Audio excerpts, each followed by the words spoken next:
Hi everyone, Pastor Stacy here. Thank you very much for being a teacher for students this year. I'm sitting here at my desk and it is September 2021. We have had quite a year with COVID, and thank you very much for being a teacher and working in a way that we find, we believe will work for education this year. With COVID, we are continuing to modify. We are continuing to review, adjust as needed. And again, thank you for being one of those small group leaders this year. I have been reading through the book of Luke, and I came across this story that I believe very much relates to how so many people are handling events and gatherings this year and in this midst of COVID. And so I invite you. I didn't get that. Could you try again? I'd like to share a brief story from Luke's Gospel. So here from Luke's Gospel, chapter 5, beginning with verse 17. One day, while Jesus was teaching, Pharisees and teachers of the law were sitting nearby. They had come from every village of Galilee and Judea and from Jerusalem. And the power of the Lord was with him to heal. Just then, some men came, carrying a paralyzed man on a bed. They were trying to bring him in and lay him before Jesus to be healed. But they were finding no way to bring him in because of the crowd. So they went up on the roof and let him down with his bed through the tiles into the middle of the crowd in front of Jesus. When Jesus saw their faith, he said, "Friend, your sins are forgiven you." The word of our Lord. When I read that story, I thought of how the people have such a strong faith that they will do everything possible to ensure that their friend is healed, but so that people can see and understand and realize who Christ really is. And again, I relate that to teachers who are doing what they can to ensure that students learn about God, about God's love, that they learn about Jesus and the grace that we receive. Again, thank you for teaching this year, and I will now turn it over to a video that is been put out by Church Mutual, and they in the video they do refer to a campground, but many of the scenarios and the conversation very much relates to any type of a church event, activity, education within a classroom. So, thank you again.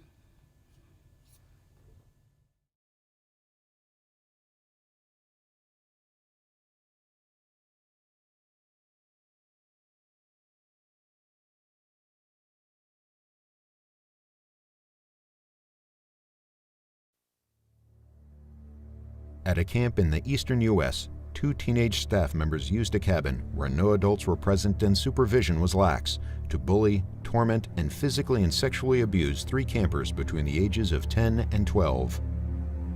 In the South, a 12-year-old girl was allowed to go to the restroom in the middle of the night, all by herself. An 18-year-old staff member with an undetected juvenile record and restraining order abducted and raped her. At a camp in the Midwest, an employee had a relationship with a former teen camper via text message. Many of the messages were inappropriate and sexually explicit. The stories that you've just heard are heartbreaking for those of us who work hard each and every day to create a positive experience for campers. But unfortunately, they're true. That's right.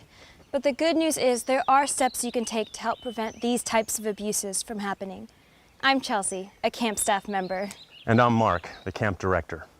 Over the course of the next 20 minutes, we're going to talk about the vital role you play in protecting the children and youth at your camp, and how you can prevent various types of abuse from happening. It's important because campers and their families are putting their trust in you to keep campers safe. Campers and their families are also trusting you to be a positive role model. Children and youth will often mirror the behavior they see from those who are older than them. That means that everything you say and do can impact what they do, both at camp and when they return home. So keep it positive and never participate in any behavior that could cause physical or mental harm. And finally, you're being trusted to keep a lookout for anything that might indicate that abuse is happening or has happened. In many states, camps are mandated reporters of child abuse. This means that if you suspect that abuse has happened, you must report it. It's the law. It sounds like a lot, but we're going to break it down for you. We'll start with an overview of who the abusers are and the types of abuse that take place at camp. Then we'll share some ideas on how you can help prevent it. Let's get started.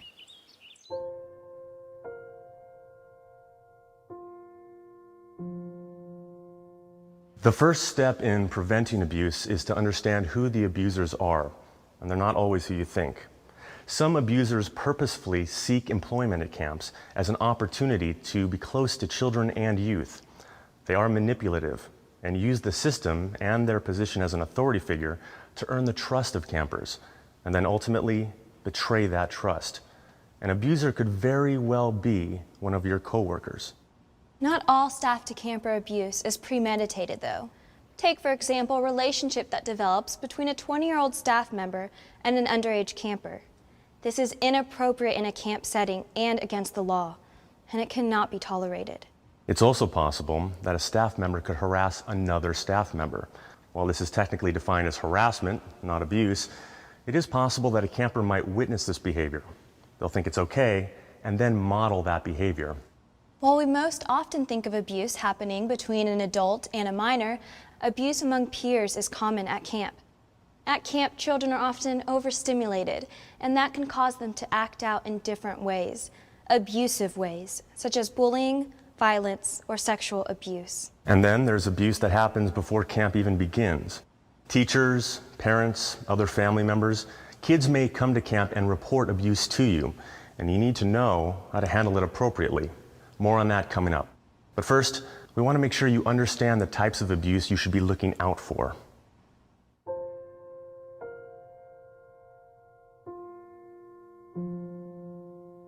Abuse is a complex subject because there are many types, including sexual, physical, and emotional abuse, as well as bullying, hazing, and inappropriate contact after camp. The Federal Child Abuse Prevention and Treatment Act has a technical definition of child sexual abuse that includes everything from molestation, rape, and prostitution to the enticement or coercion of children to engage in explicit conduct or simulate explicit conduct. This includes inappropriate touching in any way, shape, or form, exposure of oneself or asking another to expose him or herself, voyeurism, taking inappropriate photos, viewing or sharing pornography, or talking about inappropriate subjects in front of campers. Some of these are obvious things to avoid, others not so much. Something as simple as commenting on how a bathing suit looks on a camper, joking around, or mooning can be considered sexual abuse. It's critical that you think hard about your every action and your every word. Another type of abuse is physical abuse, which the Child Abuse Prevention and Treatment Act defines as any non-accidental physical injury to the child.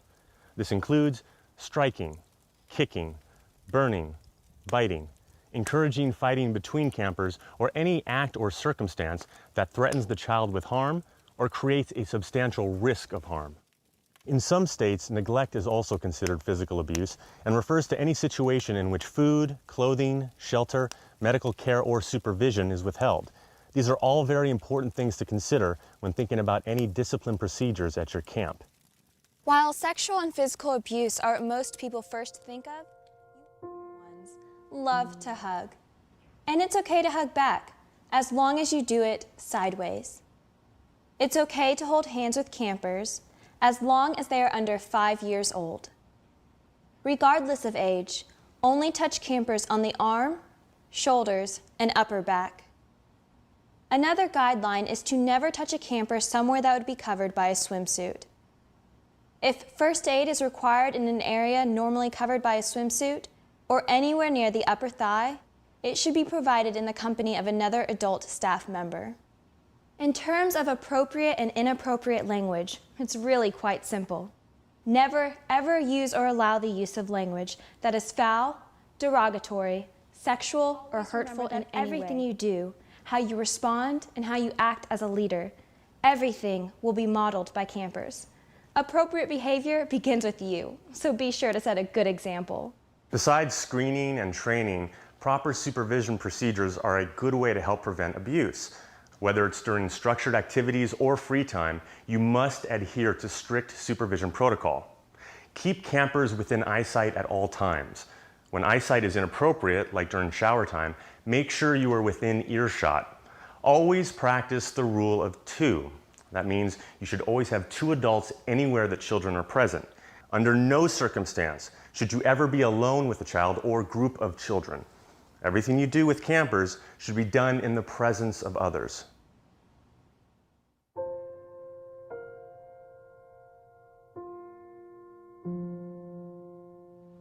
We've talked a lot about what you should and shouldn't do to help keep campers protected, and it's a lot to get your head around. That's why you might consider drafting a written code of conduct that will be reviewed and signed by everyone who works at your camp.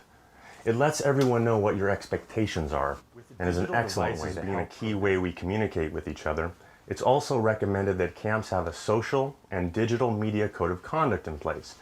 Again, having this be a written agreement that is signed by staff leaves everyone with a common understanding. Include rules such as the following.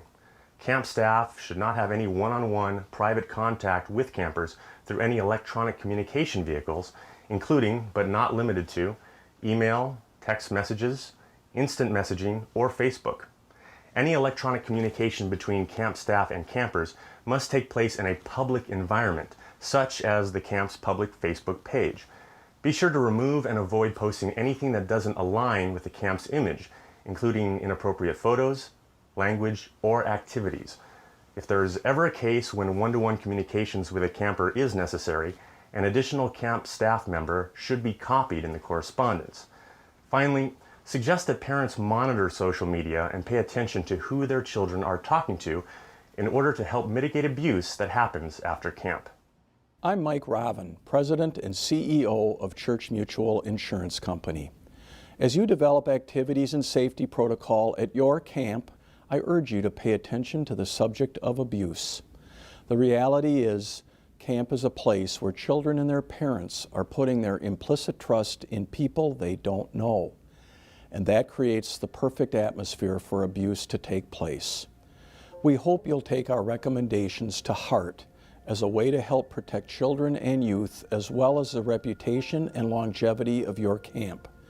Thank you for your time and attention, and for your commitment to creating a safe and nurturing camp environment.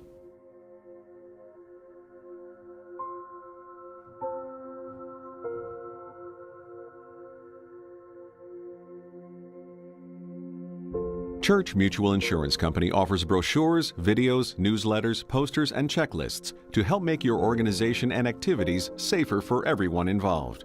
For a full list of available materials, visit www.churchmutual.com.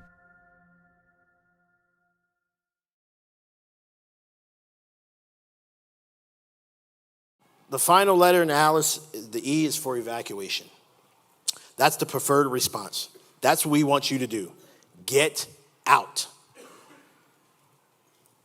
Get out with whatever you have. Leave. Remove yourself as a potential target. Remember, I told you earlier, it comes down to 2 basic principles. Remove yourself from the dangerous location or render that location no longer dangerous.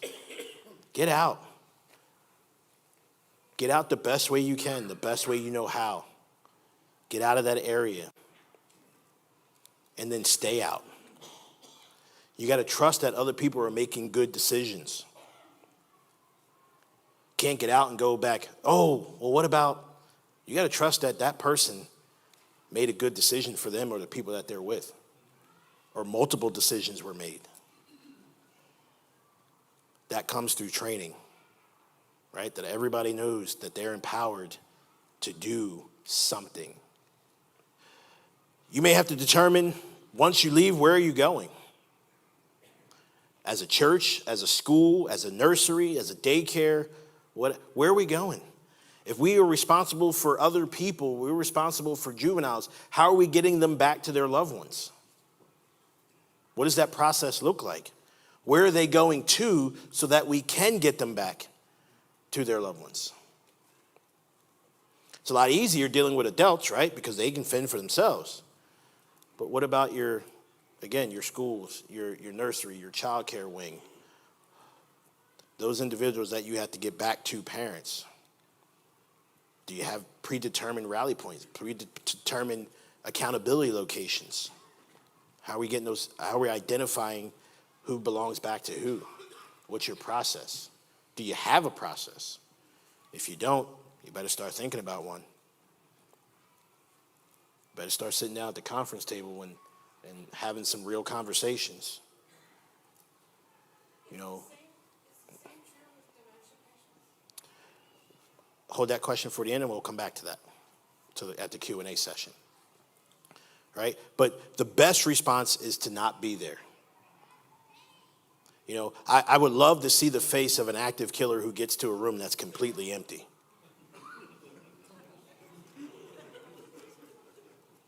And some of you agree with me, right?